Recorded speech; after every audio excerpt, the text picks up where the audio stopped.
Hello students, आज आपका फिर से स्वागत है नए टॉपिक के साथ। आज अपन चैप्टर नंबर 6 कंटिन्यू करेंगे जिसका नाम है न्यूट्रिशन इन प्लांट्स।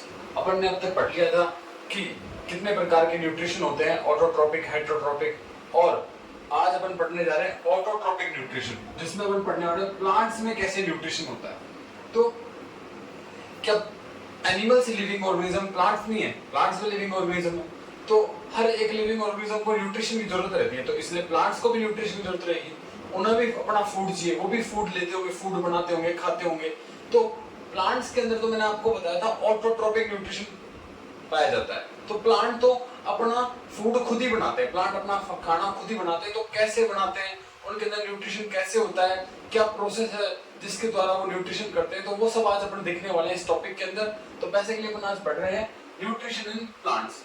तो बेटा प्लांट्स जो है, मैं बता रहा था आपको, प्लांट्स भी अपनी न्यूट्रिशन रिक्वायरमेंट, प्लांट भी अपनी न्यूट्रिशन रिक्वायरमेंट फुलफिल करते हैं by the process of photosynthesis, यानी कि एक प्रोसेस से द्वारा जिसका नाम है फोटोसिंथेसिस। देखो प्लांट्स भी बेटा अपना न्यूट्रिशन बनाते हैं by the process of photosynthesis. Sir photosynthesis क्या होता है? तो फोटोसिंथेसिस की बात करें तो फोटोसिंथेसिस मतलब हिंदी में इसका मतलब होता है प्रकाश संश्लेषण, यानी ऐसी प्रोसेस जिससे प्लांट अपना खाना, ऐसी प्रोसेस जिससे प्लांट अपना खाना खुद बनाते हैं, ऐसी प्रोसेस जिससे plant make their own food, यानी make their own food by the help of CO2, water and in the presence of sunlight is called photosynthesis। देखो प्लांट्स भी अपनी न्यूट्रिशन रिक्वायरमेंट फुलफिल करते हैं, वो भी अपना खाना बनाते हैं। वो जिस प्रोसेस से अपना खाना बनाते हैं उस प्रोसेस को फोटोसिंथेसिस बोला जाता है, उस प्रोसेस को फोटोसिंथेसिस बोला जाता है। What is photosynthesis? The process by which plant make their own food by the help of CO2 and water and in the presence of sunlight is called photosynthesis। Photosynthesis का मतलब ऐसी प्रक्रिया, ऐसी process जिससे plants अपना खाना बनाते हैं, किसकी मदद से? CO2 और वाटर की मदद से, और किसकी प्रेजेंस में? सनलाइट की प्रेजेंस में। ऐसी प्रोसेस को फोटोसिंथेसिस बोलते हैं। मतलब अगर सनलाइट होगी तो ही फोटोसिंथेसिस होगा, अगर सनलाइट नहीं होगा तो प्रकाश संश्लेषण होगा ही नहीं। ये रिएक्शन डे टाइम में होती है, प्लांट्स दिन में फोटोसिंथेसिस करते हैं, दिन में वो अपना खाना बनाते हैं। और अगर मैं आपको इसके रिएक्शन लिख के दिखाना चाहूं तो प्लांट बेटा CO2 लेते हैं, वाटर लेते हैं, और इन दोनों का यूज करके and in the presence of sunlight, जो कि क्लोरोफिल के द्वारा क्या की जाती है? एब्जॉर्ब की जाती है। क्या बना लेते हैं? अपना खाना बना लेते हैं C6H12O6, और साथ रिलीज कर देते हैं ऑक्सीजन गैस अपने लिए, साथ रिलीज कर देते हैं ऑक्सीजन गैस, जिसका यूज अपन कर लेते हैं। यानी कि प्लांट CO2 और वाटर का यूज करके सनलाइट और क्लोरोफिल की प्रेजेंस में अपना खाना, यानी कि ग्लूकोज जो है यही उनके लिए खाना है, इसका ही यूज करके वो एनर्जी ऑब्टेन कर लेंगे, इसका ब्रेक डाउन करेंगे, उन्हें एनर्जी मिलेगी और उसी फूड खाते क्यों है? फूड खाते इसलिए एनर्जी के लिए। तो प्लांट CO2 और H2O का यूज करके एंड सनलाइट और क्लोरोफिल की मदद से क्या बनाते हैं बेटा? अपना खाना बना लेते हैं, फूड बना लेते हैं, यानी कि ग्लूकोज बना लेते हैं, और साथ ऑक्सीजन गैस रिलीज कर लेते हैं, जो ऑक्सीजन गैस अपने द्वारा एनवायरनमेंट में रिलीज हो जाती है और अपन ले लेते हैं ऑक्सीजन गैस की। तो प्लांट्स के अंदर न्यूट्रिशन रिक्वायरमेंट फोटोसिंथेसिस प्रोसेस से कंप्लीट होती है। फोटोसिंथेसिस क्या होता है? ऐसी प्रोसेस जिससे प्लांट अपना खाना खुद बनाते हैं in the presence of sunlight bye the help of CO2 and water. इस प्रोसेस को फोटोसिंथेसिस बोलते हैं। इसके अंदर CO2 और वाटर मॉलिक्यूल्स कंबाइन होते हैं in the presence of sunlight and chlorophyll और बना लेते हैं फूड, और इस फूड का यूज करते हैं वो एनर्जी ऑब्टेन करने के लिए, और ऑक्सीजन गैस रिलीज कर देते हैं एनवायरनमेंट में, जो एनिमल्स के द्वारा ले ली जाती है। अब आगे मैं आपको एक क्वेश्चन अक्सर पूछा जाता है बोर्ड एग्जाम्स के अंदर कि what are the raw materials which required in the photosynthesis process. देखो क्या रॉ मटेरियल्स होते हैं जो फोटोसिंथेसिस प्रोसेस में रिक्वायर्ड होते हैं? What are the raw materials required for photosynthesis. Raw materials का मतलब होता है कच्चे पदार्थ। ऐसे कौन से रॉ मटेरियल्स हैं जिनकी मदद से फोटोसिंथेसिस कंप्लीट होता है। जैसे रॉ मटेरियल की बात करें तो मान लो आपको जूस बनाना है, तो जूस बनाने के लिए अपन क्या करेंगे, सबसे पहले अपन वो फ्रूट लेके आएंगे जिसका जूस बनाना है, मिल्क लेके आएंगे, शुगर लेके आएंगे और फिर वाटर लेके आएंगे। इन सब का यूज करके अपन जूस बनाएंगे, जिस भी फ्रूट का जूस बनाए फिर जाके जूस बनेगा। तो पहले अपने को कोई भी चीज बनाने के लिए क्या चाहिए, उसका रॉ मटेरियल चाहिए। इसीलिए फोटोसिंथेसिस से प्लांट अपना खाना बना रहे हैं, तो उन्हें क्या क्या चीज चाहिए खाना बनाने के लिए, अभी मैंने आपको बताई थी। तो सबसे पहली चीज जो फोटोसिंथेसिस प्रोसेस करने के लिए चाहिए उसका नाम है कार्बन डाइऑक्साइड। सेकंड जो फोटोसिंथेसिस प्रोसेस करने के लिए चाहिए उसका नाम है water. Third sunlight. Fourth chlorophyll. अगर इनमें से कोई भी चीज नहीं है तो फोटोसिंथेसिस नहीं होगा। अगर इनमें से कोई भी चीज नहीं है तो फोटोसिंथेसिस नहीं होगा। कार्बन डाइऑक्साइड, वाटर, सनलाइट और क्लोरोफिल की मदद से ही फोटोसिंथेसिस प्रोसेस होती है और प्लांट अपना फूड बनाते हैं, खाना बनाते हैं। अब देखो कार्बन डाइऑक्साइड की बात करें तो प्लांट बेटा कार्बन डाइऑक्साइड एटमॉस्फेयर यानी कि एनवायरनमेंट से ले लेते हैं। प्लांट क्या करते हैं, एटमॉस्फेयर या एनवायरनमेंट से कार्बन डाइऑक्साइड लेते हैं by the help of stomata. किसकी मदद से, स्टोमेटा की मदद से। प्लांट एटमॉस्फेयर से CO2 गैस लेते हैं by the help of stomata. Stomata क्या होता है, जो आपकी लीफ होती है ना प्लांट की, देखो जो फूड है ना वो प्लांट की अधिकतर प्लांट में, मोस्टली प्लांट में लीव्स में बनता है, पत्तियों में बनता है। तो पत्तियों में छोटे छोटे माइक्रोस्कोपिक पोर पाए जाते हैं, वो सब छोटे छोटे माइक्रोस्कोपिक पोर पाए जाते हैं जो आंखों से नहीं दिखाई देते। इन पोर्स को बेटा स्टोमेटा बोलते हैं।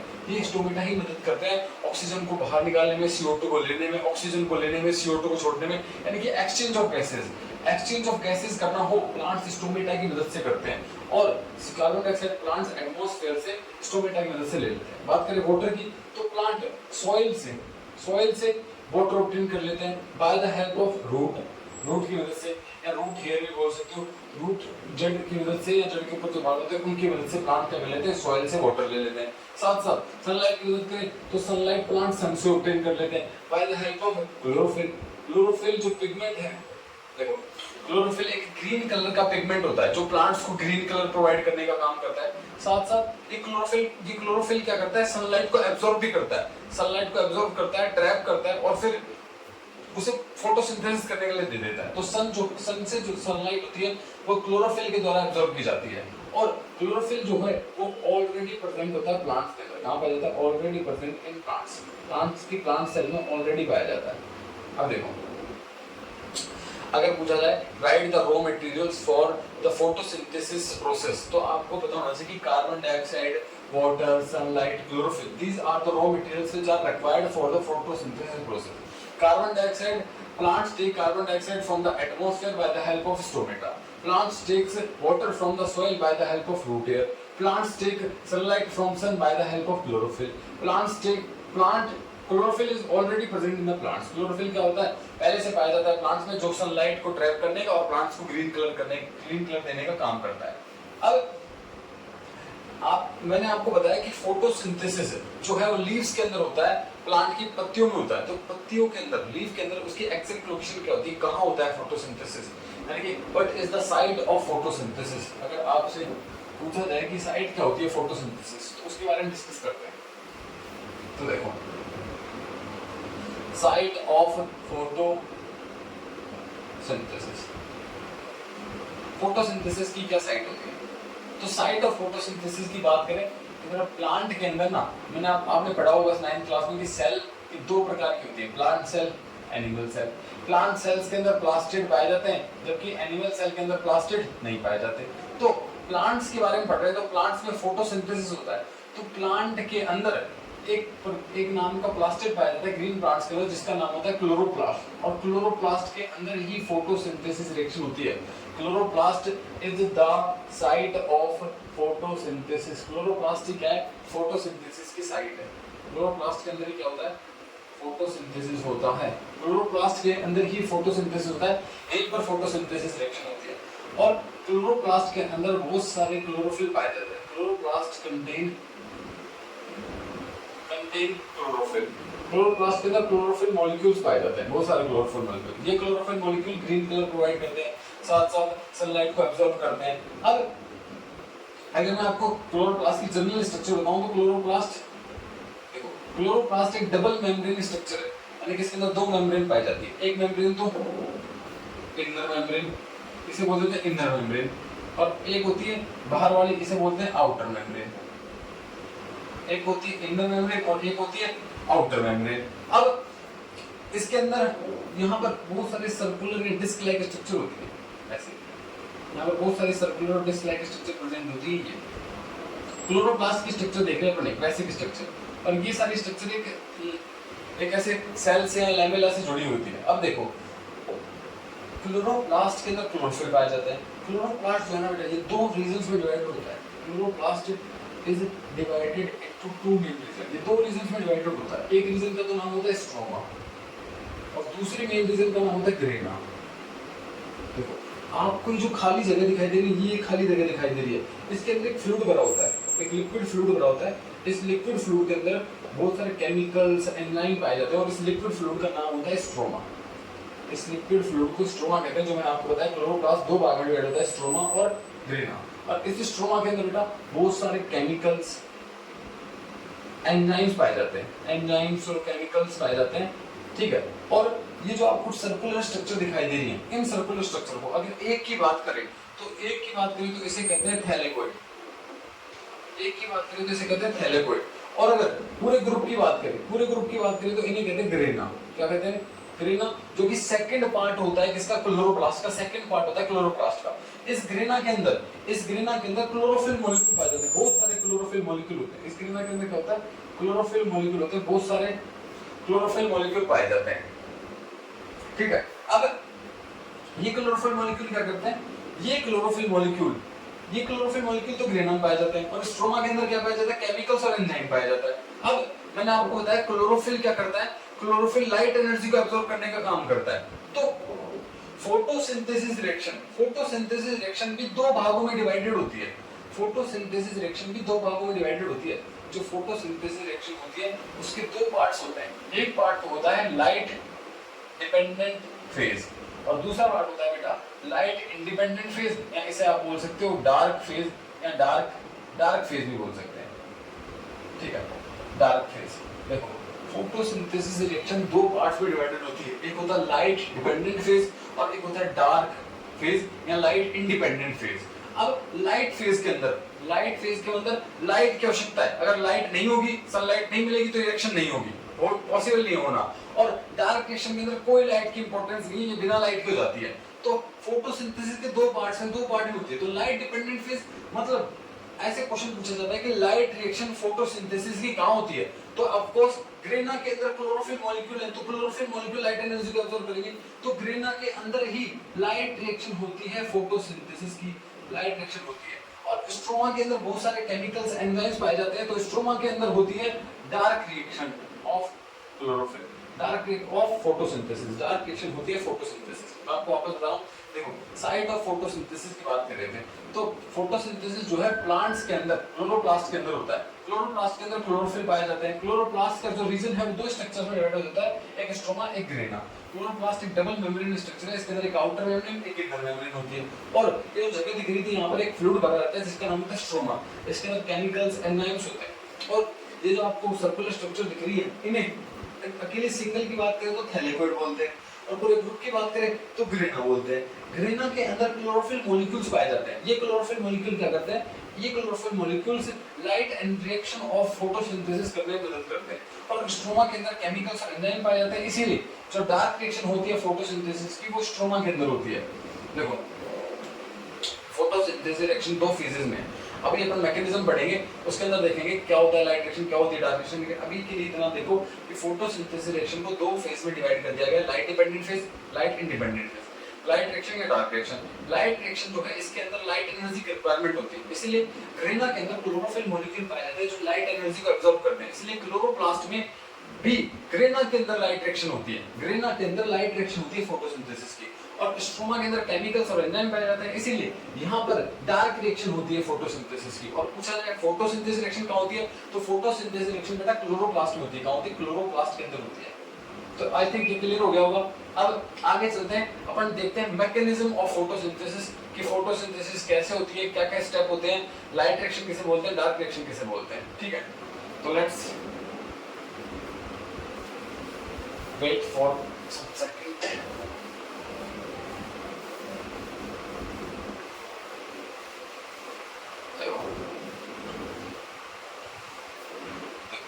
फोटोसिंथेसिस रिएक्शन को फोटोसिंथेसिस रिएक्शन को दो भागों में डिवाइड कर दिया गया है। एक होता है लाइट रिएक्शन बोल दो, या एक होती है डार्क रिएक्शन। इसे लाइट डिपेंडेंट फेज भी बोल देते हैं, इसे लाइट इंडिपेंडेंट फेज भी बोल देते हैं, इसे हिल्स रिएक्शन भी बोल दिया जाता है, इसे ब्लैकमैन रिएक्शन भी बोल दिया जाता है। इनके नाम है अलग अलग, ब्लैकमैन रिएक्शन बोल दिया जाता है। देखो फोटोसिंथेसिस प्रोसेस को दो फेज में डिवाइड कर रखा है, light reaction, light dependent phase या Hill's reaction, dark reaction, light independent phase या ब्लैकमैन रिएक्शन। क्या है कि इसके अंदर लाइट की आवश्यकता नहीं है, light without the help of light energy हो जाएगी, और इसके अंदर लाइट की आवश्यकता है, लाइट की प्रेजेंस में होगी। तो सबसे पहले अपन डिस्कस करते हैं what is a light reaction. Light reaction क्या होती है, लाइट रिएक्शन कैसे होती है। तो देखो लाइट रिएक्शन या light dependent phase of photosynthesis, इसके अंदर क्या होगा कि इस फेज के अंदर बेटा, इस फेज के अंदर पहला पॉइंट जो आप लिखा, इस फेज के अंदर क्या होगा, इस फेज के अंदर लाइट एनर्जी को, इस फेज के अंदर लाइट एनर्जी को, यानी कि जो सनलाइट आ रही है, सन से जो लाइट आ रही है, उस लाइट एनर्जी को केमिकल एनर्जी में कन्वर्ट कर दिया जाएगा। केमिकल एनर्जी, ये लाइट डिपेंडेंट फेज है, इसके अंदर लाइट एनर्जी आएगी, उसको केमिकल एनर्जी में कन्वर्ट कर देंगे, और इसी लाइट एनर्जी का यूज कर इसी लाइट एनर्जी का यूज कर इस वाटर मॉलिक्यूल का कर दिया जाएगा ब्रेक डाउन हाइड्रोजन और ऑक्सीजन के अंदर। देखो फर्स्ट स्टेप क्या होगा इसके अंदर, इसके अंदर पहला तो होगा लाइट एनर्जी का यूज करेंगे और उसे केमिकल एनर्जी में कन्वर्ट कर देंगे, और इसी लाइट एनर्जी का यूज कर यानी कि इसी लाइट एनर्जी का यूज कर इस वाटर मॉलिक्यूल को हाइड्रोजन और ऑक्सीजन में तोड़ दिया जाएगा। ये स्टेप होता है लाइट रिएक्शन के अंदर। अब कैसे होते हैं स्टेप्स की देखते हैं कि व्हाट आर द स्टेप्स, कैसे होगा। तो सबसे पहले तो क्या होता है, देखो लाइट रिएक्शन के अंदर तो ये होता है। अब सबसे पहले क्या होगा लाइट रिएक्शन में, रात हो रही है, रात को प्लांट सो जाते हैं, आपको लिविंग ऑर्गेनिज्म सो जाते हैं, यानी कि काम करना बंद कर देते हैं। अब जैसे ही सनलाइट, जैसे ही सनराइज होता है, तो सनराइज होते ही सनलाइट आती है, और सनलाइट जैसी प्लांट की पत्तियों पड़ती है तो उसकी क्लोरोफिल पे पड़ती है, तो क्लोरोफिल पे पड़ती पहला काम क्लोरोफिल एक्टिवेट हो जाता है और अपना काम करना स्टार्ट कर देगा। तो पहला काम ये होता है क्लोरोफिल को एक्टिवेट करना। अगर सनलाइट, सन नहीं होगा, सनराइज नहीं होगा, तो क्लोरोफिल एक्टिवेट नहीं हुआ, वो काम ही नहीं करेगा, फोटोसिंथेसिस प्रोसेस करेगा ही नहीं। सनराइज होता है और सनलाइट किस पे पड़ती है, क्लोरोफिल पे पड़ती है, और क्लोरोफिल एक्टिवेट हो जाता है, वो क्या करने लग जाता है, सनलाइट को एब्जॉर्ब करने लग जाता है। तो पहला काम ही होता है एक्टिवेशन ऑफ क्लोरोफिल। मान लो आप भी सो रहे हो रात को, और फिर सुबह आपने अलार्म नहीं बना तो आप लेट उठोगे या टाइम पे नहीं उठ पाओगे। तो ऐसे ही क्या नाम है, इनके अंदर भी जब सनलाइट जैसी आती है, तो जैसे क्लोरोफिल पे पड़ती है, तो क्लोरोफिल एक्टिवेट हो जाता है और क्या करने लग जाता है, एब्जॉर्प्शन ऑफ, क्लोरोफिल एक्टिवेट हो जाता है और पहले स्टेप में क्या करता है, absorption of light energy, absorption of light energy taken place by chlorophyll. सबसे पहले वो लाइट एनर्जी को एब्जॉर्ब करना स्टार्ट कर देगा, पहला स्टेप है। दूसरे स्टेप में क्या करेगा, दूसरे स्टेप में जो लाइट एनर्जी एब्जॉर्ब करी ना, ये जो लाइट एनर्जी एब्जॉर्ब करी है, इसको तो इसका यूज किया जाएगा वाटर मॉलिक्यूल को तोड़ने में, इसका यूज किया जाएगा। यानी कि इसके अंदर होगा फोटोलाइसिस ऑफ वाटर। फोटोलाइसिस मतलब लाइट की प्रेजेंस में किसी को तोड़ना फोटोलाइसिस कहलाता है। लाइट की प्रेजेंस में किसी का ब्रेकडाउन करना फोटोलाइसिस कहलाता है। तो photolysis of water, second step में क्या होगा, फोटोलाइसिस होगा वाटर, यानी कि इसके अंदर वाटर मॉलिक्यूल्स को, इसके अंदर वाटर मॉलिक्यूल्स को लाइट एनर्जी का यूज कर तोड़ दिया जाएगा H+ आयन में, ऑक्सीजन में, और साथ साथ इलेक्ट्रॉन रिलीज हो जाएंगे, साथ साथ क्या रिलीज हो जाएंगे, इलेक्ट्रॉन रिलीज हो जाएंगे। तो ऑक्सीजन तो यहाँ पर आप बैलेंस कर सकते हो, तो दो लगाओगे 4 H+ आयन और 4 इलेक्ट्रॉन, तो H+ आयन और इलेक्ट्रॉन रिलीज हो जाते हैं, साथ साथ ऑक्सीजन गैस रिलीज हो जाती है जब क्या वाटर मॉलिक्यूल को तोड़ा जाता है। और ये ऑक्सीजन गैस तो एनवायरनमेंट में रिलीज हो जाती है, जिसे एनिमल्स ले लेते हैं, और इस H+ आयन और इस इलेक्ट्रॉन का, ये जो एनर्जी निकली इस इलेक्ट्रॉन का, इस H+ आयन का यूज किया जाता है फॉर द फॉर्मेशन ऑफ, ये थर्ड स्टेप अपना, थर्ड स्टेप में ऊपर लिख देता हूं, फॉर द फॉर्मेशन ऑफ, देखो for the formation of ATP, ATP के निर्माण के लिए। एटीपी क्या है, तो आपको एटीपी के बारे में बताएं तो एटीपी की फुल फॉर्म होती है एडिनोसिन ट्राइफॉस्फेट। ये क्या है, ये एनर्जी करेंसी है, यानी कि चाहे ह्यूमन बींग्स की बॉडी में, चाहे इन प्लांट्स की बॉडी में, चाहे प्लांट्स की बॉडी में जो एनर्जी स्टोर होती है ना, वो हमेशा एटीपी की फॉर्म में होती है। जो एनर्जी स्टोर होती है वो हमेशा एटीपी की फॉर्म में एनर्जी स्टोर होगी। आपकी बॉडी में, प्लांट्स की बॉडी में एटीपी की फॉर्म में एनर्जी स्टोर है, एनर्जी रिलीज होती है और इसी एनर्जी को एटीपी की फॉर्म में स्टोर कर लिया जाता है। और जब भी एनर्जी की जरूरत पड़ती है कोई काम करते वक्त, तो एटीपी मॉलिक्यूल टूटते हैं और टूटकर आपको एनर्जी देते हैं। तो ये क्वेश्चन आता है ना कि एटीपी की फॉर्म में एनर्जी स्टोर होती है, इसकी फुल फॉर्म होती है एडिनोसिन ट्राइफॉस्फेट। तो प्लांट के स्ट्रोमा के अंदर, प्लांट्स के स्ट्रोमा के अंदर बहुत सारे इनॉर्गेनिक फॉस्फेट पाए जाते हैं। इनॉर्गेनिक फॉस्फेट, ये फॉस्फेट ग्रुप है। ये फॉस्फेट ग्रुप क्या करते हैं, इन एनर्जी का यूज कर कंबाइन हो जाते हैं, दूसरे फॉस्फेट ग्रुप के साथ जुड़ जाएंगे। अब इसे बोलने लग जाते हैं एडिनोसिन डाइफॉस्फेट, एडिनोसिन डाइफॉस्फेट। अब जब और एनर्जी मिलती है तो और इलेक्ट्रॉन मिलते हैं, तो इसका यूज कर ये क्या हो जाता है, तीन फॉस्फेट ग्रुप बना लेते हैं, इसे बोलते हैं एडिनोसिन ट्राइफॉस्फेट। ऐसे तीन बनने के बाद देखो एनर्जी कहां स्टोर हुई, एक बॉन्ड बना, दो बॉन्ड बन गए। ये बॉन्ड है ना, ये बॉन्ड जब टूटेंगे, ये बॉन्ड है ना, ये बॉन्ड जब टूटेंगे, ये बॉन्ड टूटेंगे तब एनर्जी देने का काम करेंगे। इन्हीं बॉन्ड से एनर्जी निकलेगी और उस एनर्जी का यूज कर लिया जाएगा। अब इस इलेक्ट्रॉन का यूज करके एटीपी का फॉर्मेशन हो जाता है। तो एक एटीपी बहुत सारे एटीपी मॉलिक्यूल्स बन जाते हैं। फिर हर इनॉर्गेनिक फॉस्फेट इलेक्ट्रॉन से कॉमन एटीपी बनेगा, फिर एटीपी बनेगा, फिर वापस एटीपी, फिर एटीपी। तो ऐसे बहुत सारे एटीपी मॉलिक्यूल्स बन जाते हैं। क्या होता है कि एटीपी मॉलिक्यूल इस इलेक्ट्रॉन के साथ कॉम्बाइन होता है और क्या बना लेता है, एटीपी, एडिनोसिन ट्राइफॉस्फेट। फोर्थ, एक लास्ट स्टेप डायरेक्ट रिएक्शन का, इसके अंदर क्या होगा, फॉर्मेशन ऑफ NADP। अब देखो ये मैंने आपको बताया इनऑर्गेनिक फॉस्फेट कहां पाया जाता है, स्ट्रोमा के अंदर। कहां पाया जाता है, स्ट्रोमा में। तो लाइट रिएक्शन हो कहां रही है, ग्रेना में। तो क्या होगा कि जैसे ये मैंने आपके सामने बना दिया, मान लो ये ग्रेना और ये स्ट्रोमा है। अब इसके अंदर एडीपी है, इसके अंदर NADP है। तो ये क्या करते हैं, ये यहाँ से चल जाते हैं इसके अंदर, ग्रेना के अंदर। कहाँ चल जाते हैं, ग्रेना में।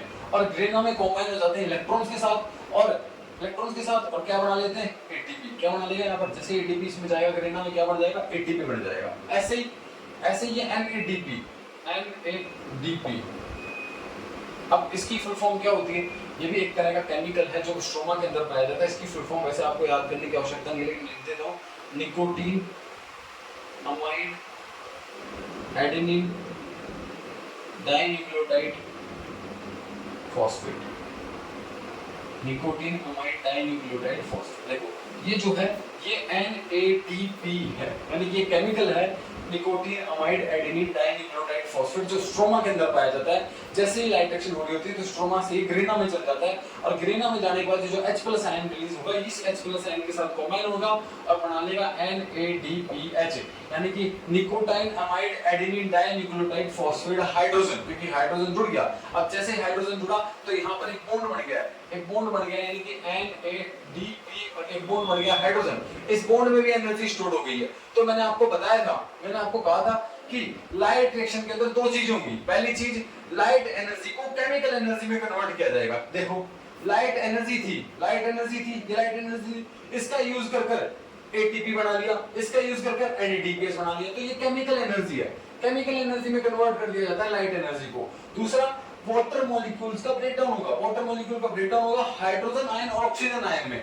हाइड्रोजन आयन जो निकल जाते हैं, साथ साथ ऑक्सीजन गैस रिलीज हो जाती है और ये एनवायरनमेंट के अंदर रिलीज हो जाती है। अब दो चीज होती है लाइट रिएक्शन के अंदर, पहली लाइट एनर्जी को केमिकल एनर्जी में कन्वर्ट कर देते हैं, दूसरी breakdown of water molecules into hydrogen और ऑक्सीजन। हाइड्रोजन और ऑक्सीजन में क्या कर दिया जाता है, मॉलिक्यूल्स को, वाटर मॉलिक्यूल्स को तोड़ दिया जाता है। तो दो चीजें कंप्लीट होती है लाइट रिएक्शन में। देखो पहला स्टेप क्या है, पहला स्टेप ये कि प्लांट्स जैसे ही सुबह होती है तो प्लांट्स के अंदर क्लोरोफिल एक्टिवेट हो जाता है और वो लाइट एनर्जी को एब्जॉर्ब करना स्टार्ट कर देता है। दूसरा स्टेप, इस लाइट एनर्जी की मदद से वाटर मॉलिक्यूल को हाइड्रोजन आयन ऑक्सीजन इलेक्ट्रॉन में तोड़ लिया जाता है। अब ये जो इलेक्ट्रॉन है, इस इलेक्ट्रॉन की मदद से एटीपी से जुड़ते हैं और बना लेते हैं एटीपी, एडिनोसिन ट्राइफॉस्फेट। इस रूप में एनर्जी स्टोर हो जाती है, और साथ साथ ये जो H+ आयन है ये जुड़ जाते हैं जाके NADP के साथ और nicotine amide adenine dinucleotide phosphate के साथ और बना लेते हैं NADPH। अब जो लाइट एनर्जी थी वो ATP और NADPH की फॉर्म में कन्वर्ट हो गई, जो लाइट एनर्जी थी वो इन दोनों की फॉर्म में कन्वर्ट हो गई, केमिकल एनर्जी में कन्वर्ट हो गई। और ये दोनों मॉलिक्यूल ATP और NADP सारे स्ट्रोमा के अंदर प्रेजेंट होते हैं। स्टार्टिंग में मैंने बताया था स्ट्रोमा में केमिकल्स और एंजाइम पाया जाता है, ग्रेना में क्लोरोफिल पाया जाता है। अब देखो डार्क रिएक्शन में क्या होगा, ये था लाइट डिपेंडेंट, अगर लाइट होगी तो ही होगा। अब जैसे ही डार्क रिएक्शन में क्या होता है, देखो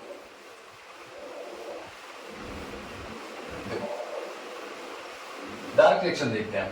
अब मैंने आपको एक बार बताता हूँ, जैसे मान लो मैंने क्लोरोप्लास्ट बनाया था, इस क्लोरोप्लास्ट के अंदर ये मान लेते ग्रेना है और ये क्या है, स्ट्रोमा है, स्ट्रोमा है। अब इस ग्रेना के अंदर क्या हुआ, इस ग्रेना में यहाँ से गए क्या, एडीपी गया और एनएडीपी गया, ठीक है, केमिकल्स थे। और इसमें जाने के बाद वो कॉम्बाइन हो गए किसके साथ, ये कॉम्बाइन हो गए इलेक्ट्रॉन के साथ और क्या बन के आ गया, एटीपी।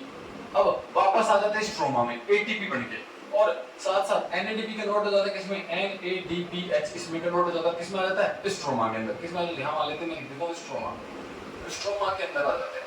अब एटीपी स्ट्रोमा से ग्रेना में गए, एनएडीपी गया और इलेक्ट्रॉन से हाइड्रोजन आयन कंबाइन करके किसमें कन्वर्ट हो गए, केमिकल एनर्जी में कन्वर्ट हो गए, इनके अंदर केमिकल एनर्जी स्टोर हो गई इस फॉर्म में, और ये आ जाते हैं स्ट्रोमा के अंदर। और अब CO2 गैस, जो कि CO2 गैस है, उसका एब्जॉर्प्शन होता है स्ट्रोमा में और उसे कन्वर्ट कर दिया जाता है C6H12O6 फूड में, जिसे कहते हैं डार्क रिएक्शन। अब देखो डार्क रिएक्शन क्या है, सेकंड पार्ट फोटोसिंथेसिस का डार्क रिएक्शन क्या होगा, देखो क्या होगा डार्क रिएक्शन में, इसके अंदर मात्र एक काम होगा, क्या, इसके अंदर CO2 को, कार्बन डाइऑक्साइड को कन्वर्ट कर दिया जाएगा कार्बोहाइड्रेट में, C6H12O6 यानी कि ग्लूकोज में कन्वर्ट कर दिया जाएगा, जो कि प्लांट्स के लिए उनका फूड है, इसमें कन्वर्ट कर दिया जाएगा bye the help of ATP और NADPH यानी कि केमिकल एनर्जी।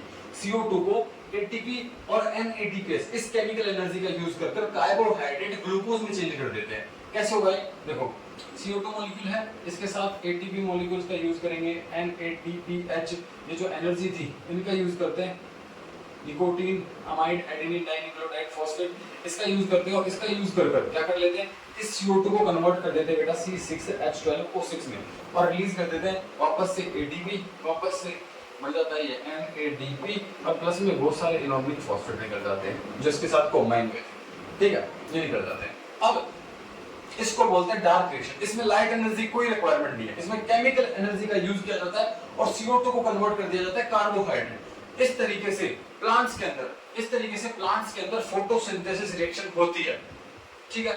फोटोसिंथेसिस रिएक्शन मैंने आपको कंप्लीट समझा दी, आई थिंक आपको समझ में आ गया होगा। मैंने आपको बताया कि फोटोसिंथेसिस के दो फेज होते हैं, light reaction, dark reaction. Light reaction के अंदर तो लाइट डिपेंडेंट फेज है, लाइट की मदद में ही होगा, सब कुछ लाइट की प्रेजेंस में होगा।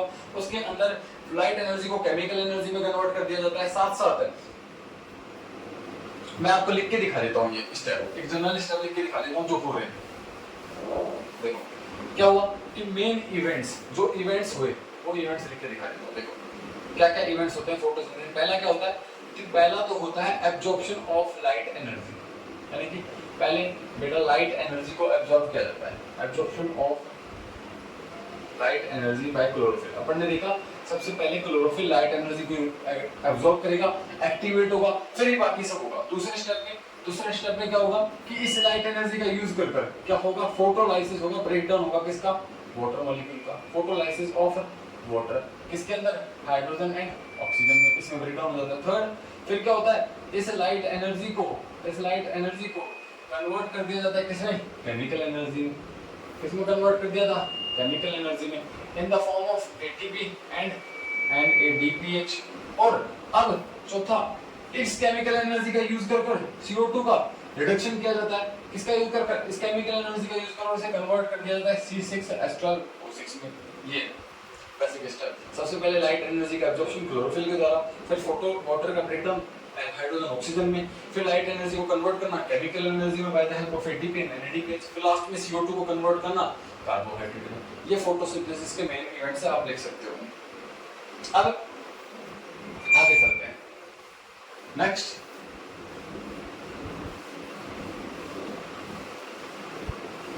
आगे बात करें तो आगे अपन देखते हैं कि मैंने आपको बताया था कि स्टोमेटा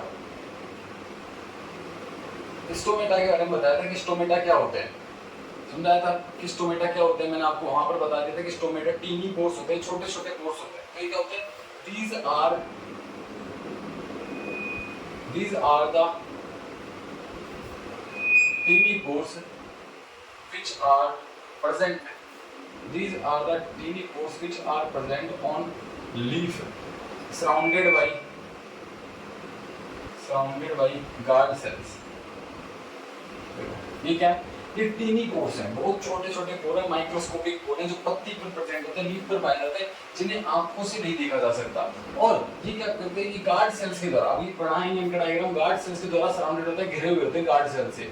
ये टीनी पोर्स होते हैं। अब इनका फंक्शन क्या होता है, इनका फंक्शन देखें तो इनका कार्य क्या होता है। तो अगर कार्य, पहले कार्य की बात करें तो मैंने आपको बताया exchange of gases, exchange of gases. देखो अगर प्लांट्स को O2 लेना है, CO2 लेना है, O2 छोड़ना है, CO2 छोड़ना है, एक्सचेंज ऑफ गैसेस करना है, तो गैसेस का एक्सचेंज करना है तो प्लांट्स गैसेस का एक्सचेंज स्टोमेटा की मदद से करते हैं। ये छोटे छोटे पोर लीफ पर पाए जाते हैं जिनसे ऑक्सीजन बाहर जाती है, CO2 ले लेते हैं, ठीक है। एक्सचेंज ऑफ गैसेस स्टोमेटा की मदद से होता है प्लांट्स के अंदर। सेकंड बात करें तो ट्रांसपीरेशन, ट्रांसपीरेशन आपने पहले भी सुना होगा, इसका मतलब होता है लॉस ऑफ वाटर, यानी कि प्लांट के अंदर से वाटर का निकलना, यानी कि देखो प्लांट के अंदर से वाटर का रिलीज होना, यानी कि प्लांट की पत्तियों में से वाटर रिलीज होता है, थोड़ा बहुत अमाउंट में वाटर रिलीज होता रहता है, वो वाटर फिर कन्वर्ट हो जाता है वाटर वेपर में, और इसी को ट्रांसपिरेशन कहते हैं। तो ट्रांसपिरेशन होता है वो भी स्टोमेटा की मदद से होता है। स्टोमेटा जो है टीनी पोर्स है, इनकी मदद से पानी, एक्सेस वाटर प्लांट्स में लीव्स के द्वारा निकलता रहता है, ट्रांसपिरेशन होता रहता है। और साथ साथ एक्सचेंज ऑफ गैसेस, O2 और CO2 का एक्सचेंज, गैसेस का आदान प्रदान भी किससे होता है, स्टोमेटा की मदद से होता है, जो टीनी पोर्स है। अब कैसे खुलते हैं, कैसे बंद होते हैं, तो उनके लिए आपको एक स्ट्रक्चर ड्रॉ करता हूं मैं आपके सामने। Let's study opening and closing of stomata, कि ओपनिंग और क्लोजिंग ऑफ स्टोमेटा कैसे होती है, वो स्टोमेटा ओपन कैसे होता है, क्लोज कैसे होता है। तो मैंने आपको बताया था स्टोमेटा टीनी पोर्स होते हैं, बहुत छोटे छोटे पोर होते हैं। तो मैंने आपको एक मैग्नीफाई करके स्ट्रक्चर बना दिया। ये जो आपको पोर दिख रहा है, ये इस जगह जो आपको पोर दिख रहा है, ये स्टोमेटल पोर है, ये क्या है, स्टोमेटल पोर है। और यहाँ पर जो स्टोमेटल पोर है वो बंद हो गया है। अब ये जो आपको दो बीन शेप्ड स्ट्रक्चर दिख रही हैं, ये होती है गार्ड सेल्स, जो जिनसे क्या होता है, जो कंट्रोल करता है opening of stomatal pore. Guard cells control करती है कि स्टोमेटा कब ओपन होगा, कब क्लोज होगा। तो गार्ड सेल्स, यानी कि जो गार्ड सेल्स होती हैं वो क्या करती है, कंट्रोल करती है स्टोमेटा की ओपनिंग को, यानी कि the stomatal opening is controlled by the guard cells. Guard cells के द्वारा स्टोमेटा की ओपनिंग कंट्रोल की जाती है। कैसे, देखो ये जो आपको दो गार्ड सेल्स दिख रही है, यहाँ पर मान लो ये गार्ड सेल्स है, हाथ की गार्ड सेल्स है। जैसे ही पानी गार्ड सेल्स के पास आता है तो एक्सेस वाटर आएगा, जैसे गार्ड सेल्स में, तो गार्ड सेल्स में वो पानी बढ़ जाता है, और बढ़ने की वजह से गार्ड सेल्स फूल जाती है, और फूलते वो पानी गार्ड सेल से यहाँ से बाहर निकल जाता है, और इससे क्या हो जाता है, गार्ड सेल खुल जाती है। और जैसे गार्ड सेल खुलती है, इसी दौरान क्या हो जाता है, गैसेस का एक्सचेंज हो जाता है यहाँ से। अब जैसे ही सारा पानी रिलीज हो जाएगा तो गार्ड सेल सिकुड़ जाएगी, वापस से सिकुड़ जाती है, और सिकुड़ते ही स्टोमेटा हो जाता है बंद, स्टोमेटा हो जाता है बंद। अब ऐसे ही जैसे वाटर आएगा, एक्सेस वाटर आएगा, गार्ड सेल्स के अंदर पानी भरेगा, वो खुल जाएंगी और एक्सचेंज ऑफ गैसेस हो जाएगा। जैसे ही सारा पानी निकल जाएगा, गार्ड सेल वापस से सिंक हो जाएंगे, स्टोमेटा क्लोज हो जाएगा। तो स्टोमेटा की ओपनिंग और क्लोजिंग डिपेंड करती है गार्ड सेल्स पर। जैसे ही एक्स्ट्रा पानी आता है तो गार्ड सेल्स के अंदर वो पानी बढ़ता है, और गार्ड सेल्स हो जाती हैं स्वेल अप। गार्ड सेल्स क्या होती है बेटा, स्वेल अप, फूल जाती हैं, और फूलते ही स्टोमेटा हो जाता है ओपन। और जैसे ही गार्ड सेल से पानी निकल जाता है, गार्ड सेल्स हो जाती है श्रिंक, और श्रिंक होते ही स्टोमेटा हो जाता है क्लोज। ऐसे स्टोमेटा की ओपनिंग होती है और क्लोजिंग होती है, और स्टोमेटा की ओपनिंग और क्लोजिंग डिपेंड करती है गार्ड सेल्स पर। स्टोमेटा क्या है, stomata are the tiny pores which are present on leaves surrounded by guard cells. ये मैंने आपको बताया था। स्टोमेटा एक्सचेंज ऑफ गैसेस में मदद करते हैं, गैसेस के आदान प्रदान में, साथ साथ इनसे ट्रांसपिरेशन भी होता है, वाटर एक्सेस वाटर का लॉस भी होता है, जो क्या होता है, जो एवोपरेट हो जाता है और सनलाइट के द्वारा। ठीक है, तो आज के लिए इतना ही। अपन नेक्स्ट वीडियो में स्टार्ट करेंगे हेटेरोट्रॉपिक न्यूट्रिशन, जिसमें अपन पढ़ेंगे nutrition in human being, amoeba, paramecium. Thank you very much.